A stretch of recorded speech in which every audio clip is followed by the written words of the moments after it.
नमस्कार किसान साथियों, क्या आपके साथ भी ऐसा होता है कि हर साल पिछले साल जितनी पैदावार लेने के लिए आपको अपने खेत के अंदर यूरिया और डीएपी की जो डोज है वो बढ़ानी पड़ती है। उसके बावजूद भी कई बार उतनी पैदावार नहीं आ पाती जितनी पैदावार पिछले साल आई थी। यूरिया डीएपी के साथ में आपको बाज़ार से खरीद के माइक्रो न्यूट्रिएंट भी डालने पड़ते हैं, तब जाके कहीं आप पिछले साल जितनी पैदावार पे पहुंच पाते हैं। जो उर्वरक कंपनियां हैं और जो कीटनाशक बनाने वाली कंपनियां हैं वो क्या कर रही हैं, किसानों को धीरे धीरे जो उनके बुजुर्ग करते आए थे उन चीज़ों से दूर लेके जा रही हैं, जिसकी वजह से किसान ना तो अब गोबर की खाद डाल रहे हैं, ना वो अपने खेतों में हरी खाद उगा रहे हैं, जिसके कारण खाद और दवाइयों की खपत बहुत ज़्यादा बढ़ रही है। ये बिजनेस जो कंपनियां हैं उनका बिजनेस ग्रो कर रहा है और उसकी वजह से किसान खेती है वो घाटे का सौदा बनती जा रही है। अगर किसान साथियों, अगर आज भी हम नहीं सुधरे, क्योंकि ज़मीन के अंदर 0.5 के आसपास ऑर्गेनिक मैटर कम से कम होना चाहिए, उसका स्तर घट के 0.2 तक आ गया है। अगर हम इसी तरीके से खेती करते रहे तो वो दिन दूर नहीं है जब इन पूरे खेत ये बंजर हो जाएंगे, इनके अंदर जो नूनी जिसको बोलते हैं वो बिल्कुल चढ़ जाएगी और ये खेत किसी काम के नहीं रहेंगे। ये ज़मीन किसानों की है, किसान ज़मीन से जुड़े हैं, अपनी ज़मीन को बचा के रखें, उसके लिए आपको ज़मीन के अंदर ऑर्गेनिक मैटर देना ही देना पड़ेगा। किसान भाइयों, क्या आप भी ये गलती करते हैं? गेहूं कटने के बाद आप अपने खेत को खाली छोड़ देते हैं। खेत को खाली छोड़ के और जो हम इसके अंदर कल्टीवेटर वगैरह निकाल देते हैं, हर्रो निकाल देते हैं, इसका जो सबसे बड़ा नुकसान ये होता है, आपकी ज़मीन के अंदर सीधी धूप लगती है, जिसकी वजह से हानिकारक फंगस तो ख़त्म होती हैं, साथ के अंदर जो माइक्रो न्यूट्रिएंट होते हैं और जो अपनी मित्र फफूंद होती हैं वो भी साथ में ख़त्म हो जाती हैं।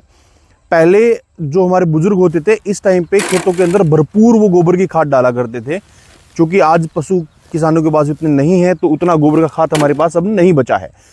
इसका जो समाधान है, इसकी वजह से हो क्या रहा है कि ज़मीन का जो ऑर्गेनिक मैटर है वो कम होता जा रहा है, जिसकी वजह से हर साल जो ज़मीन की भूख है, खादों की जो भूख है वो बढ़ती जा रही है। 1 कट्टे से हम 4 कट्टे 5 कट्टे तक पहुंच गए हैं। तो ये गलती आपको नहीं करनी है, खेत को आपको खाली नहीं छोड़ना है। आपने क्या करना है, ज़मीन के अंदर हल्की नमी बना के इसके अंदर ढेंचा लगा देना है। हरियाणा के अंदर ढेंचे की खेती पे जो सरकार है वो 1000 रुपये का अनुदान भी दे रही है। आप मेरा फसल मेरा ब्यौरा पे जाके वो डिटेल चढ़वा सकते हैं, वो आप बेनिफिट ले सकते हैं। तो मोटा मोटा जितना खर्चा जो होता है वो सब हरियाणा सरकार आपको देगी। अगर आप हरियाणा से बाहर भी किसी राज्य के अंदर हैं तब भी आपके लिए ढेंचे की खेती इसलिए फ़ायदेमंद है क्योंकि ढेंचा, जब हम उस ढेंचे को 40 से 45 दिन मैच्योर करके उसको हम ज़मीन के अंदर मिला देते हैं तो हमारी ज़मीन को मिलता क्या है वो देखने वाली बात है। 3 से 4 टन ऑर्गेनिक मैटर मिलता है ज़मीन को, जो सबसे ज़्यादा ज़रूरी होता है। इसके साथ में आपको 1 से 1.5 बोरी यूरिया के आसपास आपको नाइट्रोजन मिलती है, और वो भी बिल्कुल ऑर्गेनिक फॉर्म में, जो पूरी फसल के दौरान आपकी ज़मीन को धीरे धीरे मिलती रहेगी। इसके साथ में 20 से 25 किलो तक आपको डीएपी खाद मिलता है, फास्फोरस उतनी मिल जाती है। उसके अलावा 10 से 15 किलो पोटाश भी ज़मीन को मिलता है। इन तीनों चीज़ों के अलावा जितने भी हमारे माइक्रो न्यूट्रिएंट होते हैं, चाहे वो फेरस है, चाहे वो मैग्नीज है, चाहे वो जिंक है, वो सारी भी हमारी ज़मीन को मिलता है।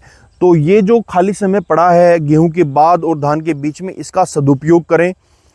खेती कैसे करनी है ढेंचे की, क्योंकि बहुत कम पानी चाहिए इस फसल को। हल्की नमी जब आपके खेत के अंदर हो तो आपने सिर्फ जो ब्रॉडकास्ट कर देना है, पूरा फैला देना है ढेंचे के बीज को, और उसको रोटावेटर वगैरह से एक बार ऊपर जोत देना, जुताई कर देनी है।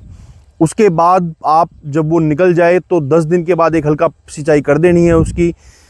ढेंचे की खेती में जो सबसे बड़ी गलती जो लोग करते हैं वो ये करते हैं कि आपको जो ढेंचा ज़मीन के अंदर मिलाना है वो 45 दिन का आपने मिला देना है, ना उससे पहले ना उसके बाद में। 40 से 45 दिन की एक विंडो है जब ढेंचे के ऊपर फूल आना स्टार्ट हो जाते हैं, क्योंकि अगर आप लेट करेंगे तो उसकी जो टहनियाँ वो सख्त हो जाएंगी, वो ज़मीन में नहीं मिलेंगी। अगर आप जल्दी करेंगे तो आपको उतना ऑर्गेनिक मैटर नहीं मिलेगा जिसके हम प्लान कर रहे थे। इसको ज़मीन में मिलाने के बाद आपको 5 से 10 दिन तक छोड़ देना है। तुरंत उसके अंदर धान की बुआई नहीं करनी है, ताकि ये ज़मीन के अंदर बढ़िया से डिकम्पोस्ट हो जाए, जो गैसेज हैं वो बाहर निकल जाए। अगर आप ढेंचा लगाते हैं अपने खेत के अंदर तो आपकी जो खरपतवार का नियंत्रण तो होगा ही होगा, उसके साथ में जो उर्वरकों की ज़रूरत है, जो खादों की ज़रूरत है, वो भी काफ़ी हद तक कम होगी। उसके साथ बिना कुछ एक्स्ट्रा चीज़ डाले आप अपनी पैदावार को 10 से 15% तक बढ़ा सकते हैं। दोस्तों, अगर आपको ये जानकारियाँ पसंद आ रही हैं तो चैनल को सब्सक्राइब जरूर करिएगा।